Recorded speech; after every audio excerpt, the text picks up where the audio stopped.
दिल्लीत राजकीय घडामोडींना वेग. केंद्रीय गृहमंत्री अमित शहांनंतर सुनील तटकरेंनी घेतली पंतप्रधान मोदींची भेट. विकास कामांसंदर्भात आणि सदिच्छा भेट घेतल्याची तटकरेंची माहिती.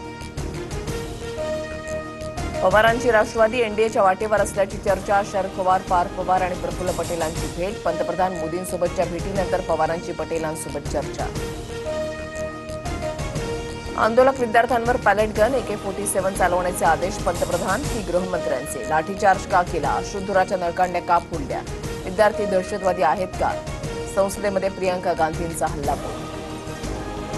विद्यार्थी आंदोलकांवर कठोर कारवाई नको, त्यांची तत्काळ सुटका करा. सुप्रीम कोर्टाकडून सर्वच राज्यांना आदेश जारी. विद्यार्थ्यांनी केलेल्या आंदोलनाबाबतची पुढील सुनावणी पुढच्या सोमवारी होणार. सरकारला विद्यार्थ्यांवरील FIRवर कार्यवाहीसाठी तपास करण्यासाठी कोर्टानं परवानगी दिली. हे अत्यंत गंभीर. कोर्टाचा निर्देश. सरकारनं दिलेल्या आश्वासनांच्या विरोधात सुप्रीम कोर्टाच्या आदेशावर CJPचा आक्षेप.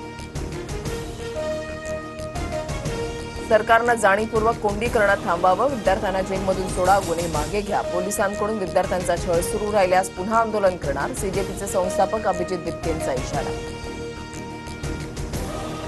नीट परीक्षा आंदोलनासंदर्भात राज्यात गंभीर गुन्ह्यांची नोंद नाही.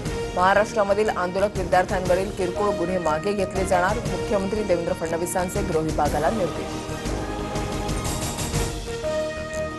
नीट पेपर फुटी प्रकरणामध्ये CBIनं 13 आरोपींच्या विरोधात आरोपपत्र दाखल केलं.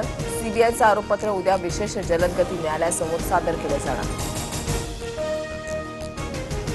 MHCETच्या परीक्षेमध्ये घोटाळ्याचा आरोप. 12वीमध्ये 45% आणि CETला 99% कसे? विरोधकांचा सवाल. तर परीक्षेत घोटाळा नाही, पर्सेंट आणि पर्सेंटाईलमध्ये फरक. CET सेलचं स्पष्टीकरण. विदर्भात पुढील 2 दिवस मुसळधार पावसाचा इशारा. अलर्टच्या पार्श्वभूमीवर चंद्रपूर, नागपूर, गडचिरोलीमध्ये सर्व शाळा आणि महाविद्यालयांना सुट्टी जाहीर. विनाकारण घराबाहेर पडू नका. पालकमंत्री चंद्रशेखर बावनकुळेंचं आवाहन. उपराजधानी नागपूरमधील मुसळधार पावसामुळे पूरस्थिती. शहरातील अनेक सखल भागांमध्ये पुराचं पाणी साचलं. शाळेमध्ये 3 ते 4 फुटांपर्यंत पाणी. मानवी साखळी करत विद्यार्थ्यांचं रेस्क्यू.